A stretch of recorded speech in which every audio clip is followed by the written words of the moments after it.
Constitution of safeguards one's right to marry the person of one's choice. Okay, మీకు ఇష్టమైన వాళ్ళని పెళ్లి చేసుకోవడం కూడా మీ హక్కే. ఓకే, సో జనరలీ మనకి ముస్లిం కేసెస్ ఉన్నాయి కదా, సో వాటికి సంబంధించి మనకు ఉంటాయన్నమాట. అంటే even right to divorce, okay, so right to pregnancy, okay, so right to marry, ఇలాంటి విషయాలు కూడా అనమాట. ఓకే, సో చాలా ప్రెస్టీజియస్ అనమాట. ఈవెన్ ఈ మధ్య కాలంలో మనకి సుప్రీంకోర్టు కూడా ఇచ్చింది. Okay, that means if you are carrying like మీరు జనరలీ అంటే ఎలా అంటే ఇప్పుడు లైక్ ఒక ఇంటెన్షనల్గా మీరు ప్రెగ్నెన్సీని క్యారీ చేయకూడదు అని అనుకున్న పక్షంలో you can remove your pregnancy as well. And ఇంకొక జడ్జ్మెంట్ కూడా మీరు చూసారు, అంటే ప్రెగ్నెన్సీ రిమూవ్ చేసుకోవడానికి మ్యారిటల్ స్టేటస్తో సంబంధం లేదు అని కూడా మనకి చెప్పింది అనమాట. సో లైక్ రీసెంట్ టైమ్స్లో సుప్రీంకోర్టు, మన ఇండియన్ సుప్రీంకోర్టు ఇచ్చినటువంటి జడ్జ్మెంట్స్ మీరు గమనించినట్లయితే like we are moving so forward అని అనిపిస్తుంది కదా. అంటే యుఎస్ జడ్జ్మెంట్స్, యుఎస్ సుప్రీంకోర్టు కూడా ఓకే, సో బహిరంగంగా ఇవ్వలేనటువంటి స్టేట్మెంట్స్ కూడా, సో జడ్జ్మెంట్స్ కూడా నా ఇండియన్ సుప్రీంకోర్టు వాస్ గివింగ్ అనమాట కదా. సో ఇప్పుడు మీరు సెక్షన్ 377 చూడొచ్చు. ఓకే, సో మ్యారిటల్ రేప్ కూడా ఒక రేపే అని చెప్పడం కానీ, ఆర్ఎల్స్ మ్యారిటల్ రేప్ టైంలో వచ్చినటువంటి ప్రెగ్నెన్సీని మిస్క్యారేజ్ చేసుకోవచ్చు అని చెప్పేటటువంటి రైట్స్ కానీ, రైట్స్ ఇలాంటి విషయాలన్నీ కూడా ఇట్ వాజ్ సో ఫార్వర్డ్ అండి. అంటే like if you think rationally you will get to know like how crucial they are అని చెప్పేసి కదా. It's very very important. But anyway ఇక్కడ క్వశ్చన్ ఏంటండి అంటే one's right to marry the person of one's choice ఏ ఆర్టికల్లో sub clause కింద వస్తుంది? సో ఫ్రీడమా, రైట్ టు లైఫా? So generally we can eliminate these two options అండి. మైనారిటీస్ ఎడ్యుకేషన్కి సంబంధించి కాదు, రిలీజన్ కాదు కదా. So it was not a freedom in which the particular persons do have అండి. సో మనకి రైట్ టు లైఫ్లోనే so right to marry a person of their own choice is also sub part which was included. Okay, so very very important. Article 21 ప్రకారం సో మీకు నచ్చిన వ్యక్తిని irrespective of the caste, irrespective of the religion, irrespective of the okay so income or whatsoever మీ ఇష్టం. Okay, so మీకు నచ్చితే మీరు పెళ్లి చేసుకోవచ్చు provided okay. So minimum age limits ఉన్నాయి కదా.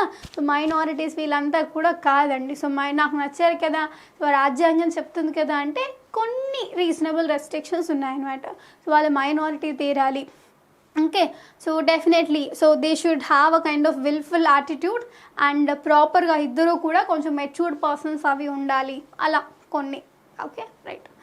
సో రైట్, ఈ ఎంప్లాయ్మెంట్ జాబ్ చేయాలి ఇలాంటివన్నీ కూడా. సో తర్వాత ప్రేమించుకోవడానికి ఎలాంటి క్వాలిఫికేషన్ అవసరం లేదు, కానీ పెళ్లి చేసుకోవడానికి కావాలి. తర్వాత పోషించాలి కదా, బికాస్ మనతోని వచ్చే పర్సన్కి మనం we have to do some justice also కదా. వాళ్ళకి కనీసం తిండి పెట్టాలి కదా. సో దానికి పోషణార్థం ఉద్యోగం అనమాట.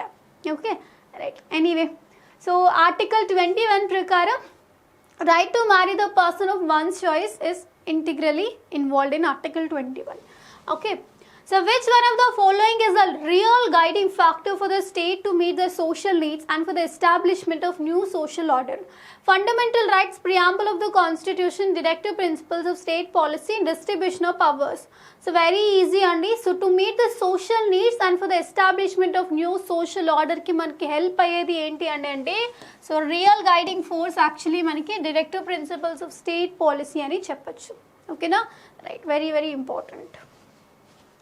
Which one of the following is not stated as a directive principle of state policy in the Constitution of India?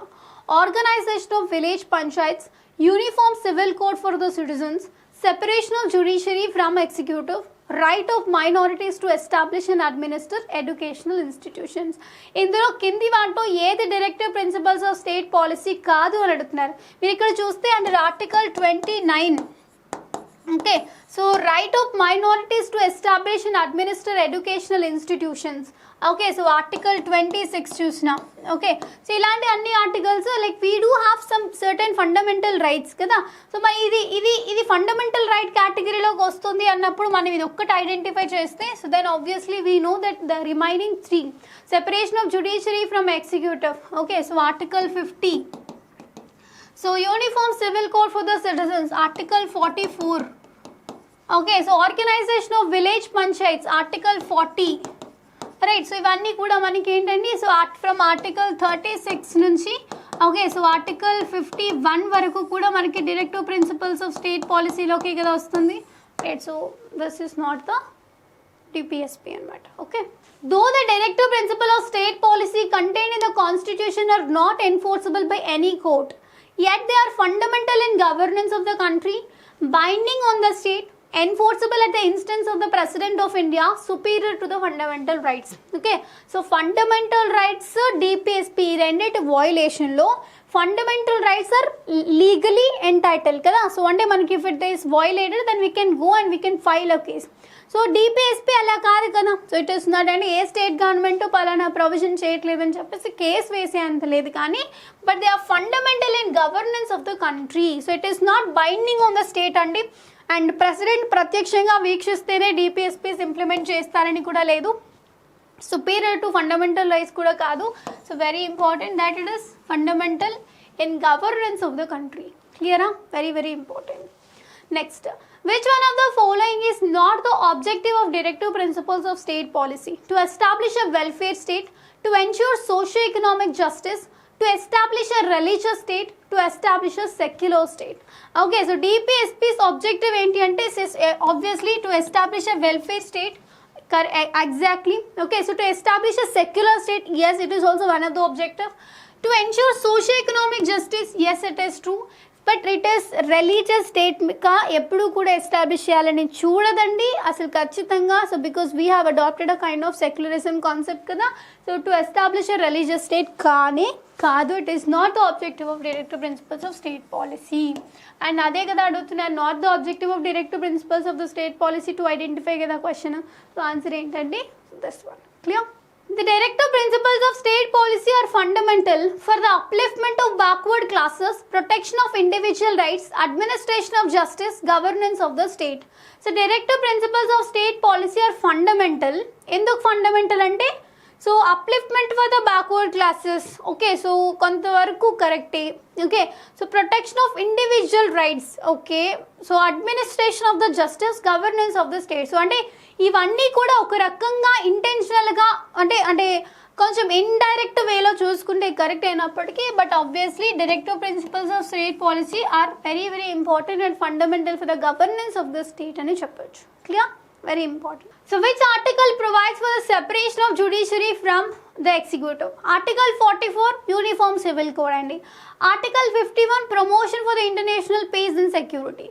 Article 50 okay, so separation of judiciary from executive. Article 14 right to equality kada. Okay, so answer ఏంటంటే మనకి judiciary నుంచి executive కి separation అనేది article P.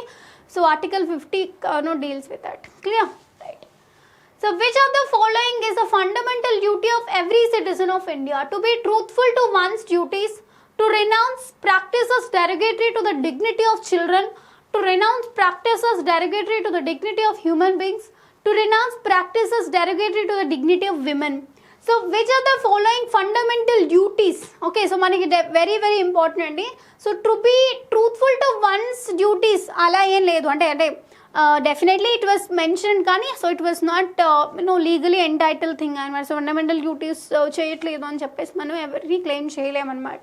So but it was very clearly mention in the fundamental duties that so to renounce practices derogatory to the dignity of women is also one of the important fundamental duty. ఓకేనా? So generally మనం అంటూ ఉంటాం కదా బస్సెస్లో వాటిలో travel చేస్తున్నప్పుడు ఎందుకు ఆడవాళ్ళకి అంటే ఈవెన్ స్టేట్మెంట్స్ కూడా రాస్తూ ఉంటారు. సో ఆడవాళ్ళకి కేటాయించినటువంటి సీట్స్లో ఆడవాళ్ళని కూర్చొనివ్వండి అని చెప్పి. అరే so it was not something a privilege that was been given for women and it is fundamental duty that it was been mention in our constitution. So please to follow it. So అలా అని మీరు కళ్ళు తిరిగి పడిపోయే సిచ్యువేషన్లో కూడా like అలాంటి బాగా ఎక్స్ట్రీమ్ కేసెస్లో కూడా మిమ్మల్ని సాక్రిఫైస్ చేయమని చెప్పట్లేదండి. But anyway so no hope so, because physical ga women తో పోలిస్తే men will be so strong కదా, రైట్. సో అందువలన సో ఇది ఇస్తున్నారు కానీ సో విమెన్కి ఎక్స్ట్రా ప్రివిలేజెస్ ఇస్తున్నారని, so don't get into that feminine thing అనమాట. Okay, so but anyway so even more men will be more understanding కదా, so చాలా వాళ్ళు అర్థం చేసుకుంటారులే అని కూడా అనుకోవచ్చు కదా, right. Anyway so respect women అండి. అట్లీస్ట్ మీరు రెస్పెక్ట్ చేసినా చేయకపోయినా కానీ విమెన్కి సంబంధించినటువంటి టాపిక్స్ అయితే ఎగ్జామ్ పాయింట్ ఆఫ్ వ్యూలో చదవండి. సో విమెన్ రిజర్వేషన్కి సంబంధించి కానీ, ఓకే, విమెన్ ఆర్గనైజేషన్స్కి సంబంధించి కానీ, విమెన్స్కి సంబంధించినటువంటి ఎక్స్ట్రా కాన్స్టిట్యూషనల్ ప్రొవిజన్స్ కానీ, స్కీమ్స్ కానీ, సో ఇవన్నీ చదవండి. బికాస్ అట్లీస్ట్ మీకు మంచి ర్యాంక్ కోసం ఉపయోగపడతాయి.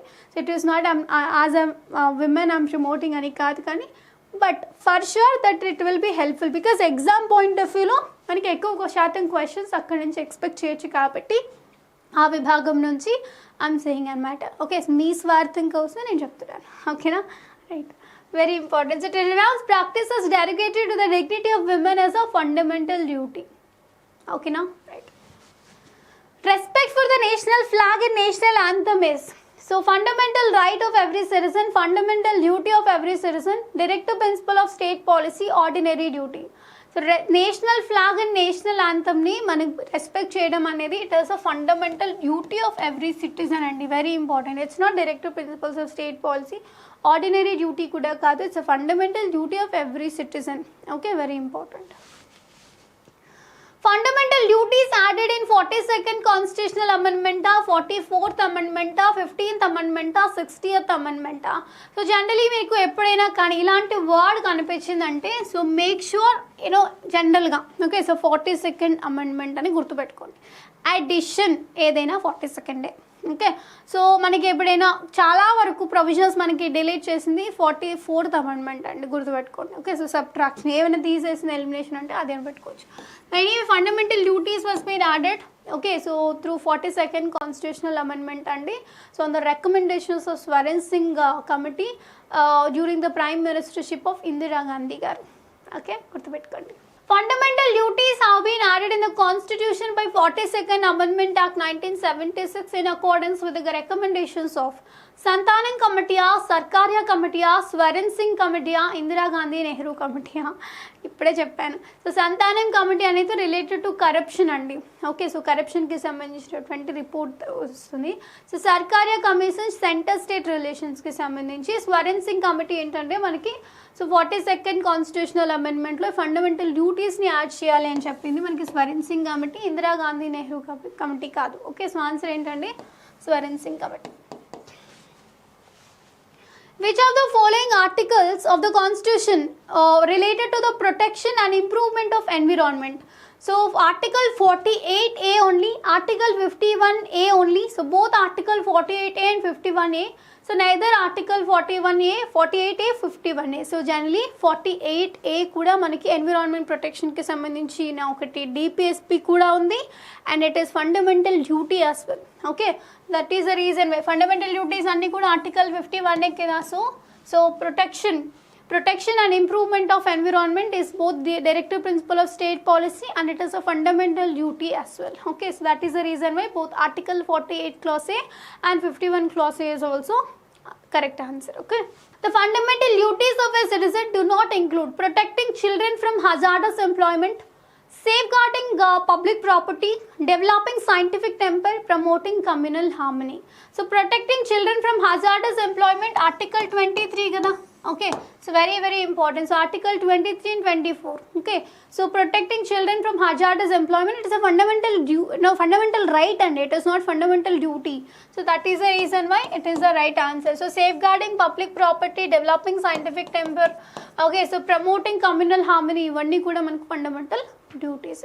So we have seen some important questions andi. So in the upcoming session we'll see some important parliament ki sambandhinchiనటువంటి questions. Now we have seen some important fundamental rights ki sambandhinchi, preamble questions, okay, so ఇలాంటి సిటిజన్షిప్కి సంబంధించినటువంటి questions ఇలాంటివి చూసాం కదా. So most often మనకి parliament is consider to be very very important topic in the entire polity. అంటే మనకి so Lok Sabha, Rajya Sabha, president ఇలా అంటే మనకి టర్మినాలజీస్ మీద కానీ, పవర్స్ మీద కానీ, ఎలిజిబిలిటీ క్రైటీరియాస్ మీద కానీ, నంబర్స్ మీద కానీ, పవర్స్ ఇలా చాలా ఎక్స్టెన్సివ్గా మనకి క్వశ్చన్స్ వచ్చి ఈవెన్ పార్లమెంటరీ సెషన్స్ మీద కానీ ఇలాంటి క్వశ్చన్స్ వస్తూ ఉంటాయి. కాబట్టి వాటి మీద ఎంతవరకు లోతుగా ప్రశ్నలు అడుగుతున్నాయని చెప్పేసి మనం నెక్స్ట్ వీడియోలో చూద్దాం. But until then so keep practising more అండి, more questions. I'm saying that ఎందుకంటే సో కొంచెం పార్షియల్గా కొంచెం స్వార్థంగా ఆలోచించాలంటే సో పాలిటీస్ సబ్జెక్ట్కి సంబంధించి మీకు ఎగ్జామ్లో ఏ క్వశ్చన్స్ వస్తుంటాయో, okay, so if there there percentage అంటే మీకు పాలిటీ క్వశ్చన్స్ దాదాపు 10-15 క్వశ్చన్స్ వచ్చాయనుకోండి. సో ఎన్ని క్వశ్చన్స్ వచ్చాయో అన్ని క్వశ్చన్స్ కూడా మీరు ఆన్సర్ చేయగలిగేటటువంటి కెపాసిటీ మీరు కలిగి ఉండేలా చేయడం నా బాధ్యత. కాబట్టి సో ఆ రకంగా చెప్తున్నాను, ప్రాక్టీస్ చేయండి, ఓకేనా. ప్రాక్టీస్ చేయండి, ఎంత వీలైతే మీకు అంతే ప్రాక్టీస్ చేయండి. And will see more important questions, కొన్ని అనలిటికల్ క్వశ్చన్స్, ఫ్యాక్ట్స్ క్వశ్చన్స్ అన్నీ కూడా. సో రిమైనింగ్ టాపిక్స్ ఉన్నాయి కదా, ఇంకా చాలా టాపిక్స్ ఉన్నాయి. సో వాటికి సంబంధించినటువంటి వీడియో నెక్స్ట్ వీడియోస్ చూద్దాం. But until then keep practising more. ఎందుకు ప్రాక్టీస్ చేయమంటున్నానంటే ఖచ్చితంగా మీకే ఎక్కువ మార్కులు రావాలి అనే స్వార్థంతో చెప్తున్నాను, ఓకేనా. Right. And okay, so this is all for the day. Thank you so much. Have a wonderful day.